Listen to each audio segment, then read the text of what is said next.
Eto na po, no?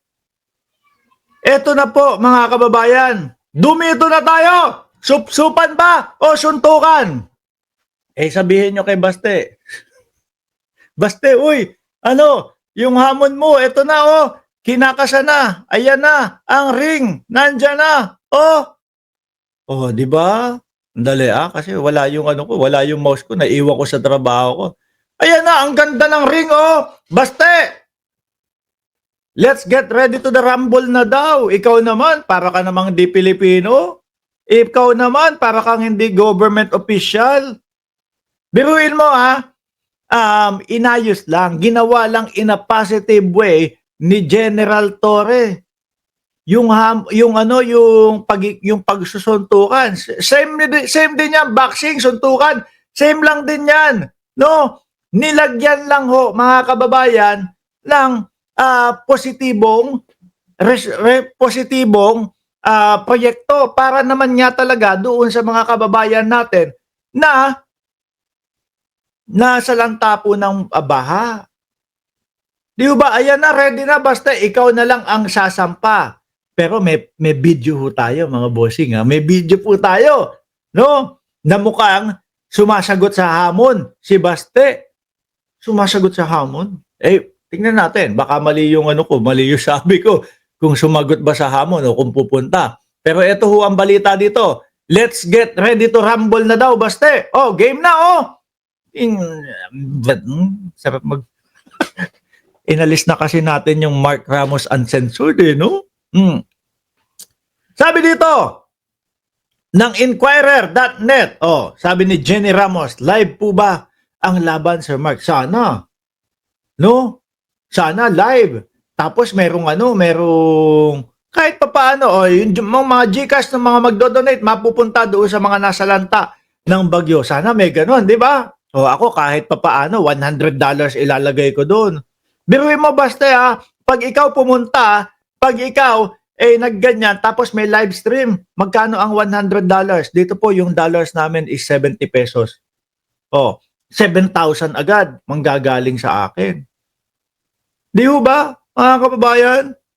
Yun yung yun yung lalaban ka. Tapos yung mga kababayan kong mga Pilipino makakakuha ng tulong galing dito sa laban na yun. Pero dinadagaho. Di ba? Takot magasgasan ang pestlak ho dahil pogi daw ho, mga kababayan. Sabi ng mga DDS, pogi to the max daw po si Baste Duterte. As in pogi to the max. Let's get ready to rumble. Sabi, look, the boxing ring for PNP Chief General Nicolas Torre III proposed charity match against acting Davao City Mayor. Baste Duterte has been set up at the Rizal Memorial Coliseum. Photos shared by PNP on Saturday show. Baste, andyan na, The showdown is slated for Sunday morning. This as the NBI and Bureau of Immigration said Duterte had flown to Singapore on Friday. Fight or flight? Suntukan o supsupan na lang? Tingin nyo, dyan sa comment section, saan papalag si Baste dyan? Sa suntukan o sa supsupan? No?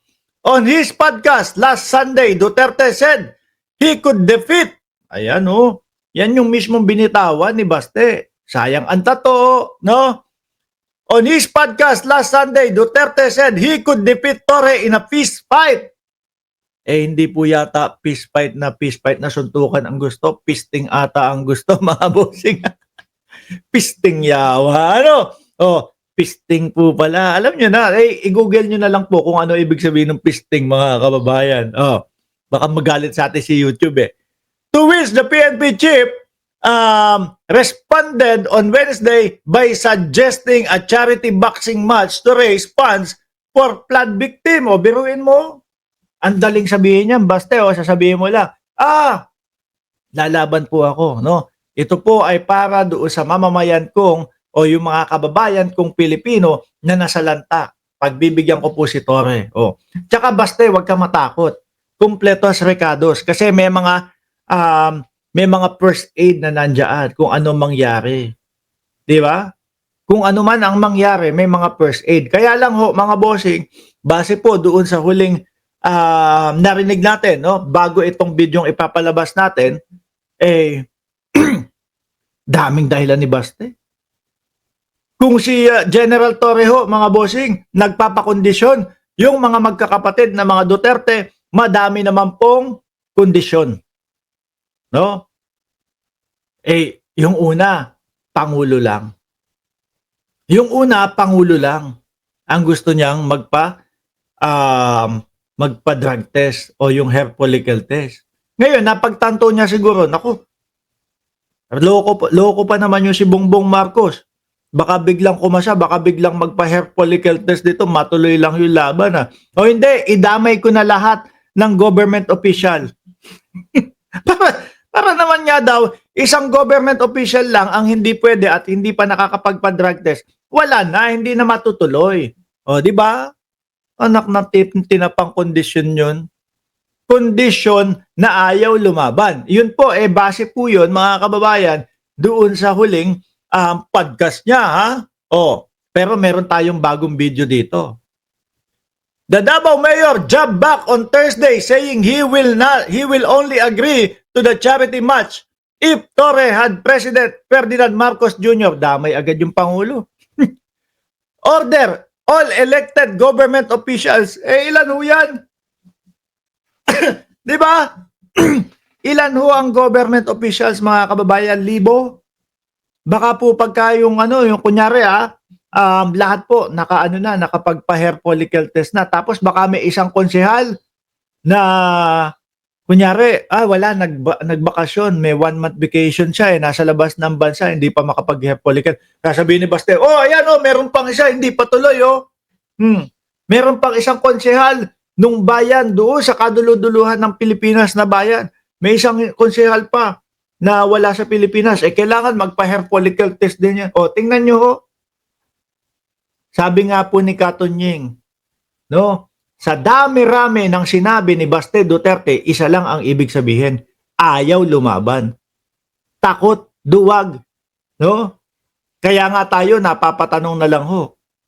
Baka po mas kumasa kapag supsupan. Pagkasuntukan, wala, mukhang malabo. Pero pagkasupsupan, baka magkalabanan ho yan. No, tingin ko ho, pihado ho, mga kababayan, pag supsupan ang laban, atras ho si General Torre doon. Di ba? Ayoko na, Baste. Suntukan, nung una suntukan, tapos biglang supsupan na lang. In an interview earlier on Saturday, PNP spokesperson Brigadier General Jean Fajardo said ayaw na sagutin ng Chief PNP yan, no? Dahil siya lang ang tumugon sa sinasabing challenge sa kanya.